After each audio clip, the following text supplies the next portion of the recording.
Eba, em Casa com os Belatala, começando mais um programa para vocês, diretamente desse estúdio fantástico que fica aqui na Avenida Moema 300, sala 41, quarto andar. Nós estamos falando do estúdio Vida Moderna. Gente, vocês têm que vir aqui conhecer. Aqui nós temos duas salas, eu estou na sala pequena hoje, mas tem a sala maior também, que dá para comportar muito mais pessoas também. Nós temos aqui também cadeiras, né, poltronas, sofá. Então, você tem como também distribuir aí a forma que você gostaria de que acontecesse realmente o seu programa, né? Podcast, você pode gravar também para o seu canal do YouTube, enfim. Nós temos várias formas de você poder gravar e venham, porque vale super a pena. Eu quero mandar um beijo para toda a equipe daqui e também para o Guido e seu sócio. Bem, gente, quando a gente fala em esporte, né, em atividade física, em ter uma qualidade de vida melhor, o que a gente espera, né? A gente espera que realmente tenha um bom profissional que possa nos conduzir e mostrar a direção da nossa vida para que a gente possa, sim, viver melhor, né, com muito mais disposição e com muito mais saúde. E para isso eu estou recebendo aqui hoje o Dr. Samir Daher. Ele é ortopedista na área esportiva. Seja muito bem-vindo, doutor. Tudo bem, Samir? Tudo bem, prazer estar aqui com você, é um prazer participar desse programa. Igualmente, para a gente também. E você está tão pertinho, né, doutor Samir? Somos vizinhos, né? Fomos descobrir quando eu fiz a ponte, que, aliás, quero mandar um beijo para o nosso querido doutor Michel Mandelman, que também sempre participa aqui com a gente, é um grande amigo do doutor Samir. E, por coincidência, o doutor Samir está aqui no prédio também, né, aqui em Moema. Há quanto tempo você está aqui? Faz tempo, doutor? Já, acho que tem uns 8 anos, 7 anos talvez, mais ou menos. Olha só, que legal, coincidência, né? Como o mundo é pequenininho. Mas, doutor Samir, conta pra gente do começo, né? O que é, na verdade, a medicina esportiva?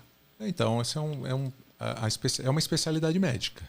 Então, assim como a gente tem as outras especialidades, eu, na verdade, tenho uma formação em ortopedia e traumatologia, que foi a minha formação básica, a residência, porque naquela época que eu me formei, nós não tínhamos a especialização, a residência em medicina esportiva como temos hoje. Então, há quanto tempo no mercado que existe? A especialidade, ela já existe desde 1942 no Brasil. É mesmo? Eu achei que fosse mais nova. Não, ela é desde 1942. E aí tem uma trajetória dela, isso depois quem tiver interesse pode aprofundar.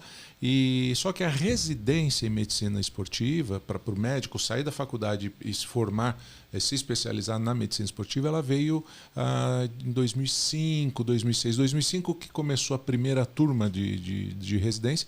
Nós temos em alguns centros, né, na USP, na Unifesp e no Hospital do Servidor Estadual, onde eu coordeno o programa de residência médica em medicina esportiva. Então você começou bem nessa época, em 2005 mais ou menos também, você migrou?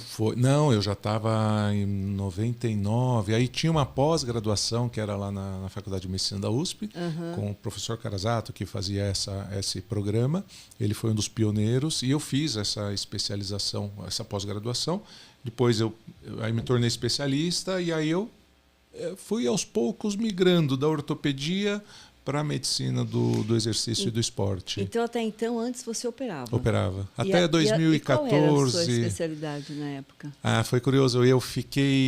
Quando eu me formei, fiz a residência, eu me formei, ainda eu peguei uma transição dos profissionais que eram aqueles médicos generalistas que operavam tudo. Sim. Né? E depois começou a ter o especialista em ombro, joelho, porque foi ficando muito específico. Sim. E realmente não dá para um médico demandar tudo.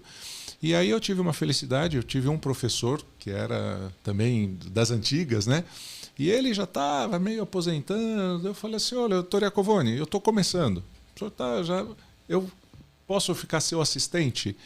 Ele era um italianão, meio bravo, mas um amor de pessoa. E ele, então, fiquei com ele 15 anos. Olha só. Foi uma escola para mim. Isso que eu ia falar, você aprendeu bastante. Aprendi. É tão bom, né? Muito bom. Então, nós passávamos visita no hospital, nos pacientes. Ele selecionava aqueles casos mais complicados para fazer cirurgia e eu entrava e aprendi com ele muita cirurgia. Então, eu acabei fazendo um bom período. E aí a medicina esportiva veio junto. quando você fala em atleta, né, o pessoal fala assim, medicina esportiva. E no hospital público é curioso que aqui no servidor estadual onde eu estou, o pessoal fala, não, mas com tanto doente, com tanto paciente com doença crônica, o Samir vai atender os atletas, só a elite, né? A gente fala. Eu falei, não, gente, não é assim. A medicina do esporte é o atleta. E tem a medicina do exercício, que é o conceito amplo da especialidade, onde a gente leva o exercício físico para promover saúde, para prevenir doenças e até eventualmente tratar e reabilitar situações e os doentes crônicos. Sim. Então, esse é o ponto que acho que é o diferencial, né? Sim. Agora, doutor Samir, você vem de uma área esportiva, assim, você foi uma pessoa atleta? Sim, sempre foi? Eu me lembro, eu fui atleta, eu sempre vivi no meio esportivo. Tá? Então, os atletas sempre de alto rendimento sempre andou comigo. Nós convivemos muito na época, 1979, que era garota onde eu treinava, o clube que eu treinava, judô, sempre meu esporte foi judô. Olha só, que legal. Fui atleta federado, competitivo mesmo, alto nível de competição. A equipe que treinava comigo era a equipe da seleção brasileira, o técnico, então era um ambiente muito familiar. Paralelo aos treinos, que é o mesmo espaço físico, tinha o time de basquete do Clube Sírio, tinha o Oscar, Marcel. Nossa, que legal. E a gente pegou aquela geração que foi campeão do mundo. Sim. Então a gente saía era de uma equipe boa, hein? Era muito competitivo. Muito. Então, para nós, o ambiente foi muito familiar desde pequeno. Que legal. Isso é importante, porque no fim você acaba fazendo algo que você realmente gosta, né? Sim, também. Sim. E eu tive, dentro disso, eu tinha uma equipe de handball muito forte também, que era o pessoal da seleção brasileira.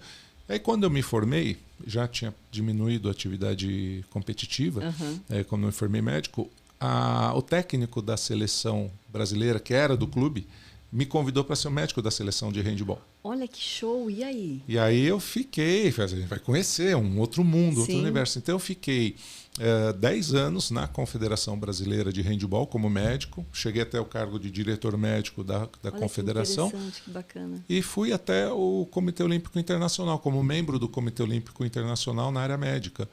Então, assim, em outras experiências, uma outra que foi muito bacana, eu ajudei a coordenação do Departamento Médico da Maratona Internacional de São Paulo. Olha, que então, um universo beleza. De 8.000 maratonistas. E uma experiência incrível, né? Porque que você carrega para sua vida. Porque imagine quantas histórias. Você nunca escreveu um livro? Não, ainda não, mas tem história. Tem você história. deve ter muita história, porque é uma bagagem ampla. Um outro, assim, que foi também bacana, eu participei, com quase 15 anos como o médico responsável pelos torneios de tênis da ATP aqui no Brasil, da Associação de Tenistas Profissionais. Não, e o interessante que você está dizendo, e eu acho assim, né? Você passou por várias ramificações dentro dos esportes também, né? Exato. Isso é interessante, porque é sinal que você realmente gosta, entende e tem uma ampla, né? Tem uma vasta experiência até para poder ajudar essa experiência, então, ela transcende um pouco a ortopedia. Sim. Porque ali a gente, por exemplo, vou dar Quanto que você não estudou, né? Um fato curioso. Quando eu acompanhava o tênis, o Nadal veio para cá. Eu acompanhei as 2 vezes que ele esteve no Brasil. Primeira que ele foi novinho e depois foi campeão de Roland Garros e não parou de ser campeão. E outra vez que ele veio para São Paulo. Quando os torneios eram na Bahia, né, na Costa do Sauípe. Quando ele esteve em São Paulo, aí assim, era um evento, o ginásio do Ibirapuera, lotado. Então, o pessoal falava, Nadal vai chegar, Nadal vai chegar. Então foi uma correria, um boom. E é um popstar que ele já era. Então eu preparei, a estrutura estava pronta, mas eu preparei, falei, olha, se tiver uma emergência, liguei para o hospital, fiz todo aquele... Aí o Nadal chegou, então tinha um batalhão de... Se tivesse uma guerra, a gente estava pronto. A primeira coisa que ele falou, a equipe dele falou, doutor, o Nadal chegou, ele está com unha encravada, preciso de um pedicure. Eu falei, onde eu Não, olha só então como as coisas acontecem. Mas aí eu liguei para um amigo do futebol, que trabalhava com futebol, muito comum no futebol, por causa da chuva. Ele me indicou eu falei, eu não conheço a pessoa, vai cuidar do Nadal. Nossa. Cuidou bem, deu tudo certo. Você vê, são experiências, então, histórias legais, né? São histórias legais. Agora, doutor Samiro, qual é a diferença, né, do esporte, né, para quem realmente quer seguir uma carreira mesmo esportiva, de repente, como a gente está comentando agora, assim, de seguir carreira mesmo, daquela pessoa que quer realmente ser, porque assim, eu sou formada em educação física também, e a gente sabe, né, nós, você, eu e muita gente também que está aqui nos assistindo, sabe a importância que é a gente se cuidar em termos de exercício físico, né? E que muitas vezes as pessoas ficam muito na dúvida, o que é o esporte em si? Até onde o esporte chega? Né? E até que ponto o exercício entra. Então, eu gostaria que você desse uma pincelada assim, mais ampla em relação a isso. Né? O que é um esportista, de repente, e o que é aquela pessoa que está em busca de, né, fazer algo para poder melhorar a sua saúde? É uma pergunta bem interessante. A gente, assim, nós dividimos a especialidade em medicina do exercício e medicina do esporte. Tá? Então, o conceito da especialidade ela procura, dentro do conceito médico, entender o limite do indivíduo, entender, pelo contrário, às vezes o indivíduo doente, como ele pode fazer de maneira segura, para ele otimizar o rendimento e com mínimo risco para a saúde dele. Então, esse é o nosso conceito. A gente olha a saúde. Tem uma interface muito grande com a educação física, é uma grande parceira da medicina esportiva. Tá? Não vivemos sem. Sim. Porque onde a gente fala para o indivíduo vai fazer ginástica ou vai treinar, né? É o começo. É só a ponta de partida. Sim. E o esporte, diferente do exercício físico, o esporte ele é uma competição. Então, é interessante falar o que é o conceito do esporte. Né? Às vezes as pessoas falam, eu pratico esporte. Não, você pratica atividade física. Você faz uma atividade física programada. Eu não faço esporte. Porque o esporte ele envolve competição entre duas partes, pelo menos. Sim, dos times. Que tem regras. Sim. Então, vai falar assim, olha, futebol é esporte, basquete é esporte, xadrez é esporte. É esporte, porque é uma competição que envolve dois indivíduos. E com regras. Ping-pong. Ping-pong, né? O tênis de mesa. O pessoal fica bravo quando fala ping-pong. Eu sou do tempo do ping-pong. Mas... Que eu adorava. Gente, era uma delícia. Quando menina, né, em casa tinha mesa e eu brincava muito com meu irmão, de dupla. Era uma delícia. Então, é gostoso. E aí a gente fala dentro disso de uma época que era mais saudável no sentido físico. Hoje a gente troca uma brincadeira de um ping-pong, que é o que a gente fazia, por um celular e fica verdade, na tela. Né? Isso tira. Isso dá muito sério. Exato. Muito sério. Mas só finalizando voltando, e aí o exercício é uma atividade física planejada com um determinado objetivo. Então, eu vou fazer um exercício físico com rotina, com horário, vou me preparar para fazer o exercício, eu tenho metas, eu quero emagrecer, eu quero manter minha saúde, eu quero ganhar massa muscular. Então, isso é o exercício físico. Sim. Muitas vezes, o esporte, pela alta demanda e o alto rendimento, ele nem sempre é sinônimo de saúde. Às vezes as pessoas a gente fala assim, o atleta ele tem uma saúde perfeita. O campeão, para ser campeão, ele tem que ter uma saúde perfeita. Mas o que tem por trás, dores, as lesões, é muito alto. E também, né, doutor Samir, por exemplo, a gente fala tanto, a gente vê tanto, não vê tanto, mas a gente vê casos de próprio jogador morrer num campo, né, ou numa quadra. Isso pode acontecer, isso está vindo de encontro com o que você está dizendo. Não é porque ele é esportista que ele é perfeito, que ele está 100% bem, porque ele pode ter um problema realmente genético, né, da saúde, ter dado da família alguma coisa de coração ou pulmonar, que seja. Então, assim, por mais que vocês ficam em cima desse atleta, né, fazendo todos os exames e tudo mais. Aliás, cada quanto tempo é feito os exames assim, dos meninos, assim, nesse pessoal? A gente faz, essa é uma outra dúvida bem interessante, muito importante a gente comentar isso, que é o que a gente chama de avaliação pré-participação. Olha só. Tá? Então, assim, todo atleta que vai começar um ciclo novo, a gente faz uma avaliação pré-participação no início da temporada. Quando é um atleta que a gente não conhece, nunca viu, está chegando num clube, a gente faz uma avaliação mais completa. Porque nós temos situações que para o dia a dia, eu vou ao supermercado, vou para uma festa, vou para a faculdade, vou estudar, vou trabalhar, o coração não está numa situação de sobrecarga máxima. Claro. Então ele não se manifesta. E às vezes naquele nível de estresse exagerado, ele pode ter uma situação clínica. Então a gente faz essa avaliação. Ela é geralmente feita anualmente. Quando nós conhecemos o atleta, ele já fez um check-up completo, aí a gente faz uma avaliação mais tranquila, mais suave, mas sempre monitorando, desde que ele não tenha nenhum episódio que aconteceu ao longo do ano. Né? Sim. E para as pessoas que não são atletas e querem fazer a sua ginástica, querem começar, precisa fazer todo aquele check-up. O correto é que a gente faça, independente se vai fazer ginástica ou não, uma avaliação, um check-up periódico. Isso é o preventivo. Anual, né? Anual. Da mesma forma. Então, eu estou passando no médico, eu não vou fazer aquele teste de esforço, o teste ergométrico, né? Que a gente vai na esteira e corre. Não vou fazer isso todo ano. Mas eu faço, depois dos 40 anos, é recomendado que a cada 5 anos a gente faça um desse. E anualmente eu vou fazer um exame mais simples. Então, é barato e previne muita coisa. Com certeza. Mas a gente, infelizmente, ainda está um pouco distante disso. Sim. Agora, o que eu acho interessante também dizer, né, dentro também do que a gente está falando em relação a começar, né, a iniciar uma atividade física, é sempre as pessoas terem a consciência de que, uma vez que você está parada, que você não está fazendo atividade física faz tempo, independente da sua idade, né, doutor? Sim. Porque independente se eu estou com 30, se eu estou com 50, com 60, se você está parado, quer dizer, você tem que realmente ir devagar. Porque o que eu sinto nas pessoas também é sede ao pote, né? Aquela coisa doida, tipo, nunca fiz nada, eu quero ficar corpinho de misa no dia seguinte.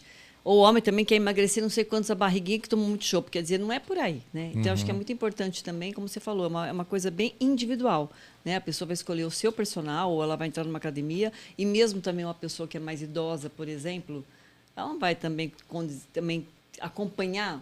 Não, nem precisa. Academias, de repente, que sejam muito mais potentes. Tem que ser com uma pessoa especializada naquele ritmo dela. Respeitar, Exato. né, eu acho, o corpo.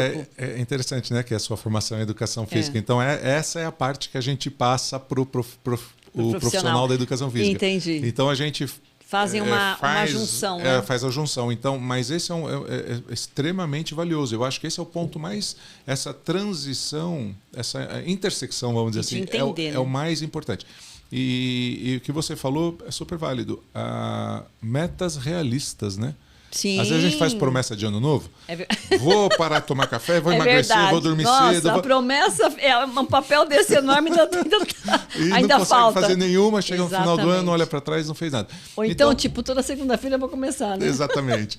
Então, acho que a gente tem que olhar e ter metas realistas e viver nesse equilíbrio, tentar viver o próximo do centro de equilíbrio o ano inteiro e a vida inteira. Sim. Mas, tanto da criança e adolescente quanto o jovem, o adulto e o idoso, a atividade física ela traz adaptação fisiológica em qualquer circunstância. E é óbvio que, né, realmente a criança, o adolescente tem energia de sobra. O adulto, já quando joga um futebolzinho no meio de semana, demora uns 3, 4, 5 dias para recuperar. O idoso, então, nem se fala. Mas ele tem que ir no ritmo dele, que é muito comum. A gente vê em clubes esportivos. Eu também fui diretor médico do Clube Pinheiros, né, que é um outro celeiro lá. Um excelente... A instituição com muitos atletas de alto rendimento. Bom, aí a gente vê nos clubes e o pessoal que vai envelhecendo e a turma nova vai chegando no campeonato de futebol e os mais velhos querem jogar com os mais novos. Nada contra isso, mas também, não dá para um 60 jogar com 40 ou 70 jogar com 50. Não dá. Mas eles querem. Querem. Porque eu acho machuca. Então, você falou tudo, porque eu acho que é uma forma de mostrar que está bem ainda na fita, né? É que aquela gostoso, coisa assim, tipo, eu estou preparado. É até um desafio, eu acho, né? Eu acho que isso é questão de vida. Você sabe que isso mostra, né, pra gente que é mostrar que você está jovem, que você está inteiro, que você está com a autoestima lá em cima, que você se sente preparado. E é isso que o ser humano precisa, eu acho, sabe, doutor Samir? É ter esta vontade e entender que... porque as redes sociais, por exemplo, mostram muita coisa de fake news que eu acredito, assim, mostra uma irrealidade, uma coisa que não é aquilo, essas coisas de filtro também. Então, coloca uma mulher ou um homem com o corpo todo slim, de repente a pessoa vai conhecer aquela pessoa, não tem nada a ver. Então, assim, eu acho que o mais importante, acima de tudo, para mim, antes de você querer mostrar o lado da sua performance, tipo, através da beleza, é a beleza interna, né? Tipo, você cuidar do seu corpo físico mesmo, de dentro para fora, né? Para que você possa entender que o exercício físico, ele é bom, ele é excelente, ele é importante, ele é primordial para muitas doenças, né? Doenças cardíacas, doenças de hipertensão, Nossa, para tudo. Todas? Para todas. Vamos dar um exemplo que até você estava falando, eu pensei para as mulheres, né? A gente tem menopausa. Dificuldade para emagrecer na menopausa é terrível. Geral. É para a maioria, não vou dizer todas, mas a grande maioria. Mas tem um ponto que é curioso. Eu, falando do futebol, eu fiz uma associação. O futebol, e até o pessoal que joga, os homens, eles fazem uma resenha no fim do jogo. A resenha é aquele encontro, senta na mesa do bar, toma cerveja e joga a conversa fora. Sim. E é muito gostoso. As mulheres, nessa geração, talvez a geração de hoje possa ter isso lá na frente, mas como não tinha esse hábito das mulheres fazerem uma prática esportiva coletiva depois de uma certa idade, elas não têm essa resenha. Sim. Então, você pega os homens, eles vão jogar bola, briga lá dentro do campo, chega lá, toma uma cerveja, está tudo bem. As mulheres não fazem isso. É verdade. Então, eu acho gostosa. Que é gostosa. Então, eu acho que tem um outro aspecto que é o motivacional para praticar atividade física. Mas eu acho, doutor Samir, que hoje as mulheres estão mais atentas. Não, e estão indo mais para esse nicho que você está dizendo também. Exato. Porque antigamente eu acho que não era realmente de costume, de praxe, era de outra geração. Sim. Eu acho que a geração de hoje, mesmo as mulheres na faixa etária de 60, 50, elas estão vindo com uma outra pegada. Né? Já estão mudando a forma de pensar. Né? Os nossos pais são diferentes da gente. Né, do que a gente busca amanhã. Exato. Então, eu acho que isso que você falou é muito importante, essa união, né, de unir forças, porque a mulher hoje está tão empoderada, né? Nós, mulheres, estamos cheios também de empoderamento em tantos aspectos, inclusive também nessa parte. Eu tenho entrevistado muita gente também, que você percebe que tem aumentado muito a demanda. E o acesso para não só esporte, mas aí para as academias. Quando a gente fala esporte, tem o profissional e o recreativo. Sim. A gente está falando aqui da maioria do recreativo. Sim. Que é essa briga, que ela também é perigosa. Rompe ligamento cruzado anterior, muito. Machuca. Então, tem que se preparar. Eu vejo amigas, doutor Samir, assim, com seus 60 anos de idade, que está com sobrepeso e quer correr. Né? Não adianta. Eu até gostaria que você falasse sobre isso, porque, gente, o que tem de prejuízo, porque eu falo que a gente tem que começar devagar e de acordo com o seu limite. E não é porque ninguém vai competir, ninguém vai ser capa de playboy. Eu brinco sempre com as minhas amigas. Eu falo, escuta, você vai ser a rainha do Tchan, você vai ser parte da rainha do carnaval. Quer dizer, a gente tem que se cuidar, mas tudo de acordo com as nossas limitações. Exato. E não adianta querer me espelhar no corpo da outra. Cada um tem seu biotipo. O que você acha disso? Eu acho que eu pensei em colocar uma mesa. Nós vamos ter um congresso ano que vem que vai abordar a maioria desses assuntos. E eu pensei em colocar uma mesa que era assim: gordinho sim, sedentário não.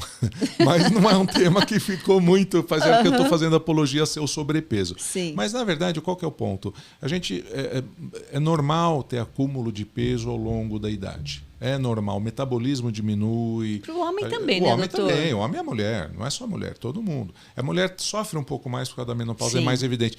O homem tem andropausa e pouco se fala da andropausa, como nós falamos da menopausa. Sim. Então existe para os dois lados. Sim. Muito bem.